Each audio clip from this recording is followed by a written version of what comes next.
आणि त्यानंतर त्याच वेळात त्यांनी पियाला सांगितलं, बाईंना फोन कर, अशोक आलेला आहे. आणि त्यांनी फोन केला आणि सांगितलं, जा घरी जा, दिवाळीचा सीझन.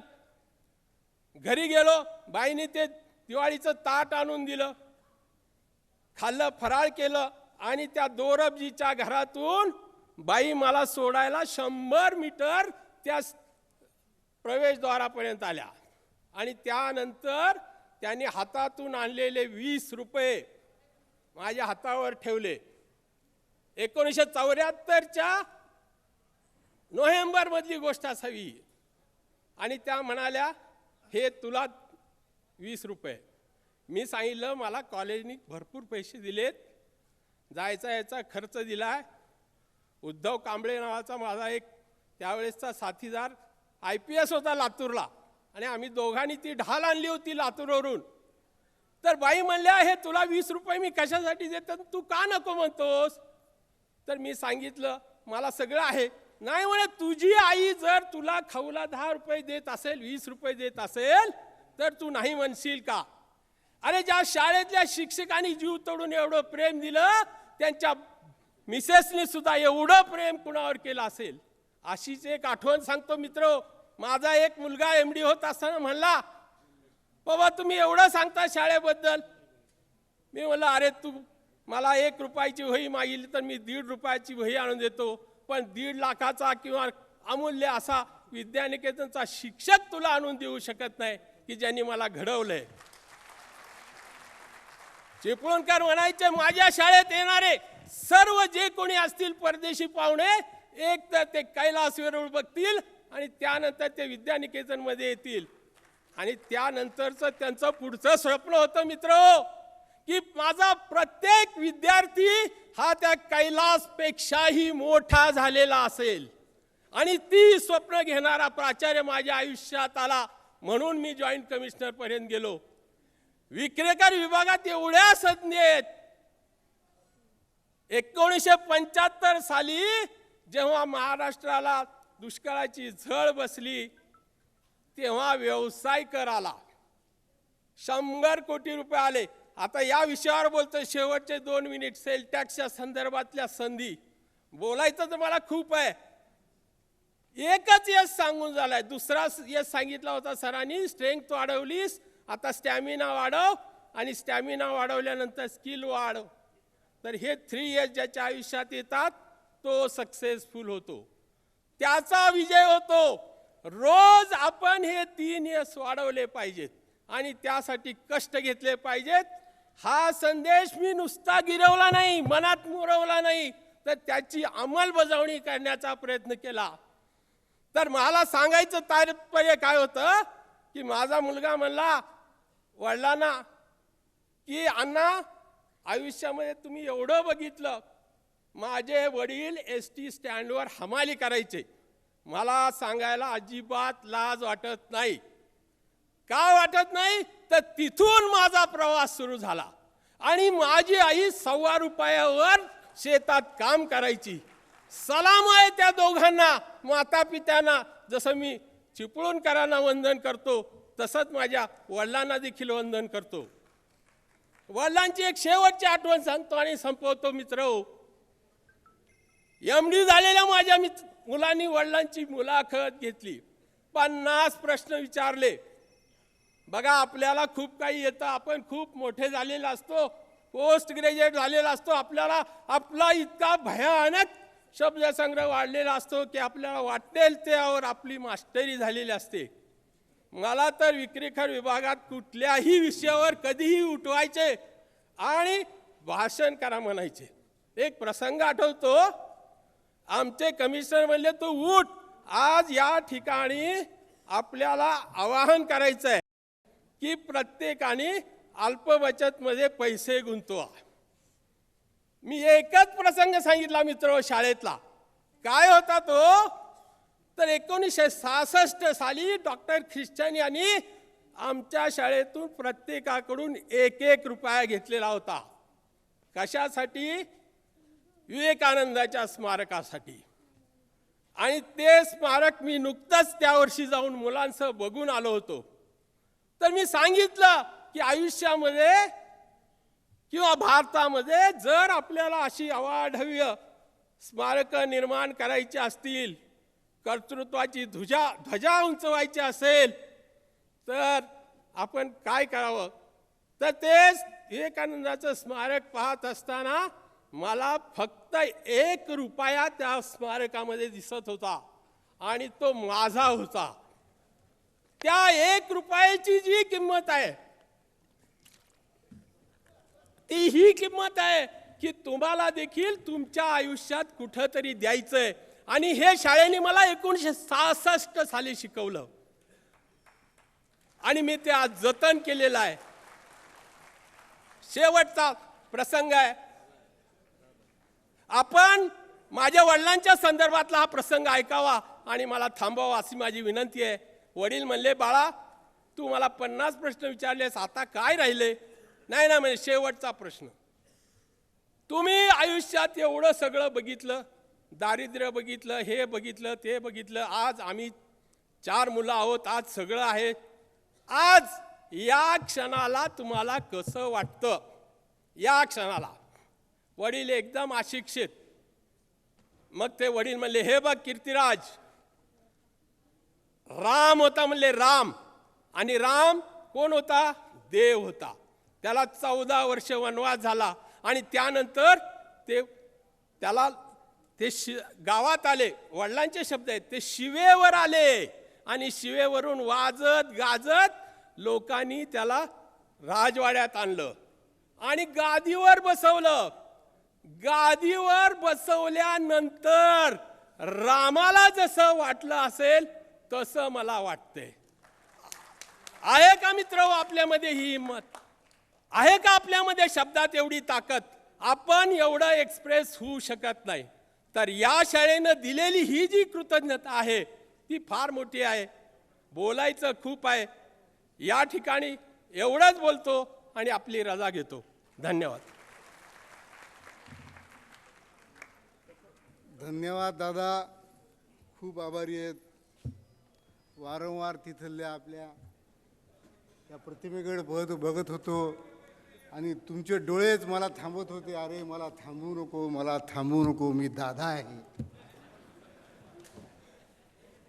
आणि यानंतर मित्रांनो, जसे ते दादा होते आपल्या काळातले, तसे आता आपल्या शाळेतल्या मुलांना आता या ठिकाणी एक भारूड गीत सादर करायचे की ज्यामुळं आपण सुद्धा थोडेसे टेन्शनमध्ये खाली येऊ. तरी शाळेतल्या विद्यार्थ्यांना मी विनंती करतो की त्यांनी त्यांचं भारूड गीत सादर करावं.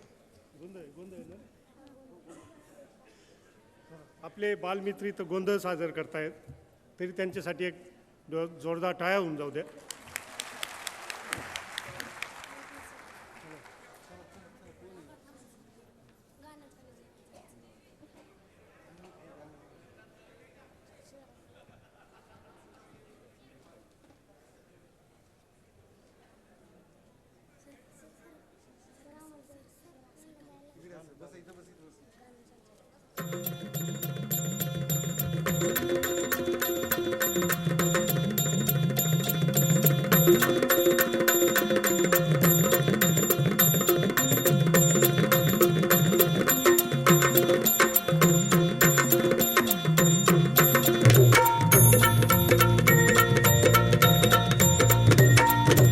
आई भवानी तुझ्या कृपेने तारसी भक्ताला, आई भवानी तुझ्या कृपेने तारसी भक्ताला. अगाध महिमा तुझी माऊली वारी संकटाला, अगाध महिमा तुझी माऊली वारी संकटाला. आई कृपा करी माझ्यावरी जागवी तो रात सारी, आई कृपा करी माझ्यावरी जागवी तो रात सारी. आज गोंधळाला ये गोंधळ मांडला भवानी, गोंधळाला ये गोंधळ मांडला गंबे, गोंधळाला ये गोंधळ मांडला भवानी, गोंधळाला ये गोंधळ मांडला गंबे, गोंधळाला ये.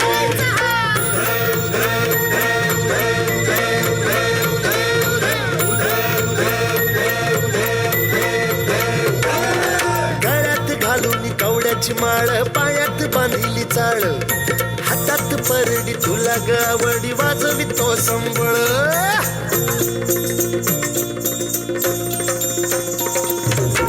धग त्या ज्वालेतून आली तूच जगन्माता भक्ती दाटून येते आई नाव तुझे घेता आई कृपा करी माझ्यावरी जागावी तो रात सारी आई कृपा करी माझ्यावरी जागावी तो रात सारी आज गोंधळाला ये गोंधळ मांडला भवानी गोंधळाला ये गोंधळ मांडला भवानी गोंधळाला ये गोंधळ मांडला भवानी गोंधळाला ये गोंधळ मांडला गंबे गोंधळाला ये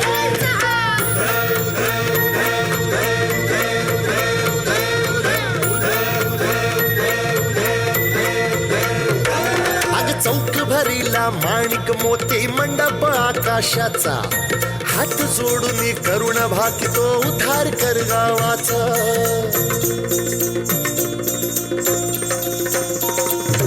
अधर्म निर्दाळून धर्म हाय तूच रक्षिला महिषासुर मर्दिनी पुन्हा हा दैत्य इथे मातला आज आम्हावरी संकट भारी धावत ये लवकरी आज आम्हावरी संकट भारी धावत ये लवकरी अंबे गोंधळाला ये गोंधळ मांडला भवानी गोंधळाला ये गोंधळ मांडला गंबे गोंधळाला ये गोंधळ मांडला भवानी गोंधळाला ये गोंधळ मांडला गंबे गोंधळाला ये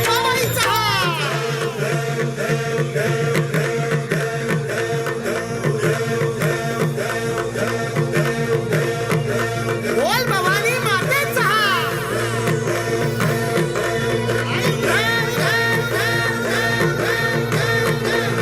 सप्तशृंगी मातेचा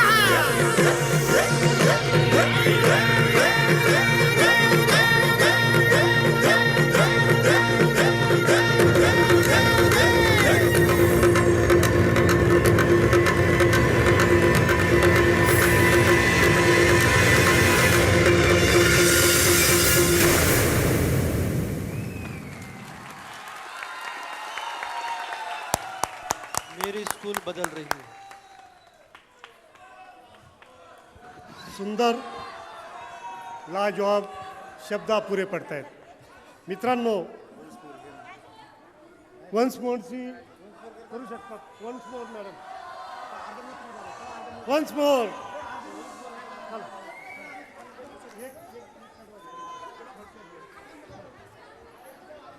अंबाबाईचा अंबाबाईचा उदो उदो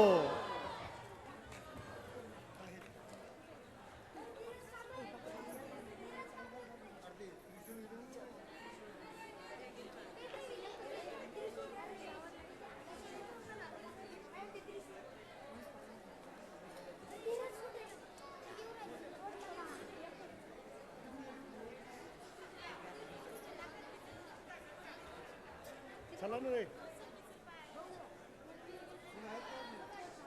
अरे अंबाबाईच्या बोप्यांनो चला लवकर.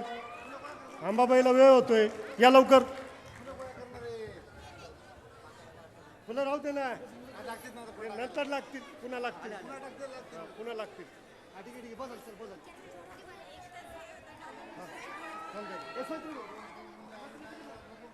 पुढे.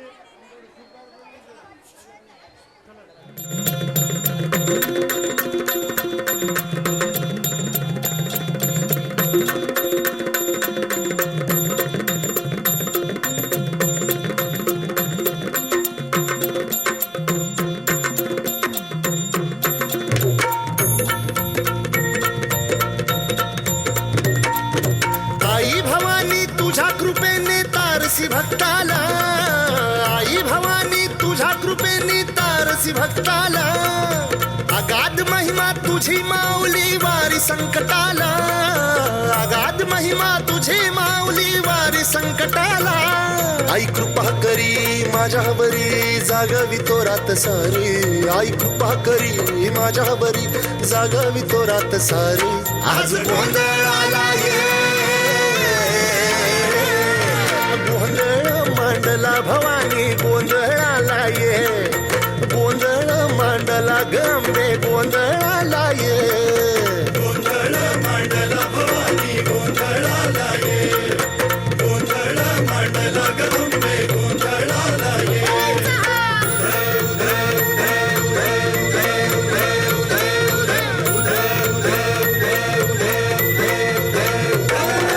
गळ्यात घालून कवड्याची माळ पायात बांधिली चाळ. हातात परडी तुला गावडी वाजवी तो संबळ.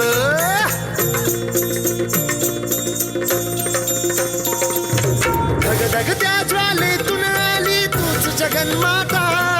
भक्ती दाटून येते आई नाव तुझे घेता. आई कृपा करी माझ्यावरी जागवी तो रात सारी. आई कृपा करी माझ्यावरी जागवी तो रात सारी. आज गोंधळाला ये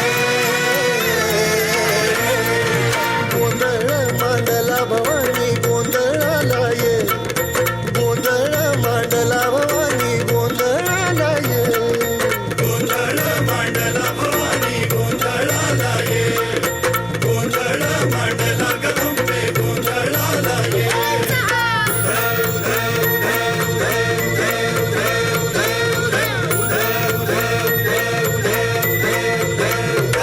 अग चौक भरीला माणिक मोती मंडप आकाशाचा. हात जोडून करुण भाकितो उद्धार कर गावाचा.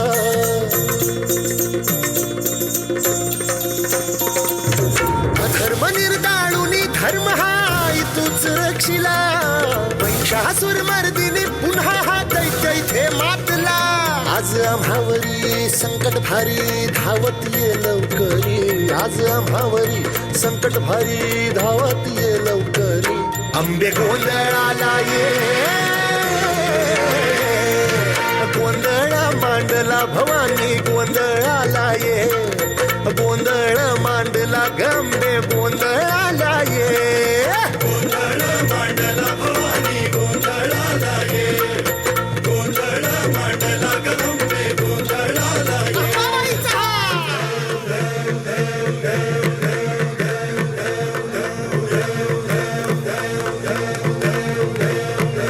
बोल भवानी मातेचा.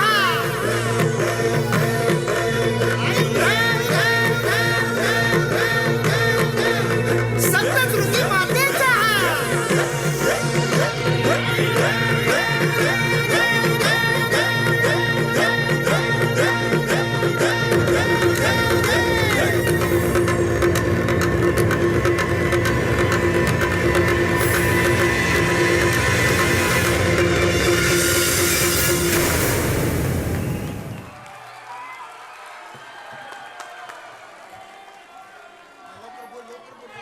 अतिसुंदर अतिसुंदर. या गोंधळाचे कोरिओग्राफर जे आहेत त्यांचं नाव मी आपल्याला सांगणार आहे. ते आहेत आपले मित्र चंद्रकांत मरपल्लीकर. मनात विचार आला की सैराटच्या नागराज मंजुळे यांचं नाव सांगावं काय.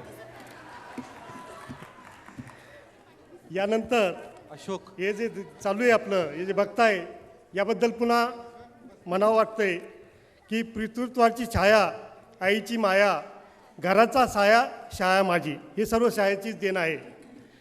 आता ज्यांना पादार्पण करतोय इथं बोलवतोय या शहरातले नामवंत उद्योगपती आणि काळे उद्योग समूहाचे यशवंत गुणवंत आणि मनस्वी व्यक्तिमत्व तरुण व्यक्तिमत्व श्रीमान Ashokji Kale. So please big hand for Ashokji Kale. Ashokji Kale. अशोकनी सांगितल्याप्रमाणे औरंगाबादमधली एक मोठी नामवंत व्यक्ती नामवंत उद्योगपती. त्यांच्या स्वतःच्या औरंगाबादमध्ये 5 कंपनी आहेत ज्याचा टर्नओव्हर 300 करोड रुपये आहे. ते शाळेसाठी सदैव मदतीसाठी तयार असतात. धन्यवाद. नमस्कार, मी अशोक काळे 1982 बॅचचा विद्यार्थी आहे. 82 नंतर 3 वर्षाचा मेकॅनिकल इंजिनिअरिंगचा डिप्लोमा आणि 7 वर्षाची बजाज ऑटोमधल्या सर्व्हिस. त्यानंतर 50 हजाराचं माझं भागभांडवल आणि 1.5 लाखाची बँकेचं कर्ज याच्यावर मी जी वाटचाल केली 4-5 मिनटं आहेत, तर मी काही 4 स्लाईड दिल्या होत्या. मला वाटतं आपण ती सुरुवात करून मी डायरेक्ट पॉईंटवरच येऊया की आम्ही आत्ता काय आहोत. त्या स्लाईड कंटिन्यू करू का आपण? हां. 7 ठिकाणी आम्ही ॲक्टिव्हिटी करत आहोत. वाळूज, चितेगाव आणि रांजणगाव MIDC. Next slide. एक इंटरनल ॲक्टिव्हिटी दाखवलेली आहे प्लांटची. मला वाटतं पुढेही जाता येईल. एक या ठिकाणी एक बेसिक मेजर प्रॉडक्ट्स जे आमचे आहेत ती मी कव्हर केलेले आहेत. सेंटरचं जे प्रॉडक्ट दिसतं आहे हा फ्रीजर कंपार्टमेंट आहे रेफ्रिजरेटरमधला. मला अभिमान आहे सांगायला की भारतातल्या जवळजवळ सर्वच रेफ्रिजरेटर इंडस्ट्रीजला आपण हा कॉम्पोनंट देतो. हा सेंटरचा जो कॉम्पोनंट जवळजवळ सर्वच इम्पोर्ट होत होता. या ठिकाणी एक इन्व्हेन्शन करून आपण जो काही ॲक्टिव्हिटी चालू केलेली आहे, चायनावरनं इम्पोर्ट होणारा हा कॉम्पोनंट जवळजवळ 70% बाजारपेठ आम्ही काबीज केलेली आहे. त्याच्या बाजूचा जो कॉम्पोनंट आहे हा सिंगल डोअर रेफ्रिजरेटर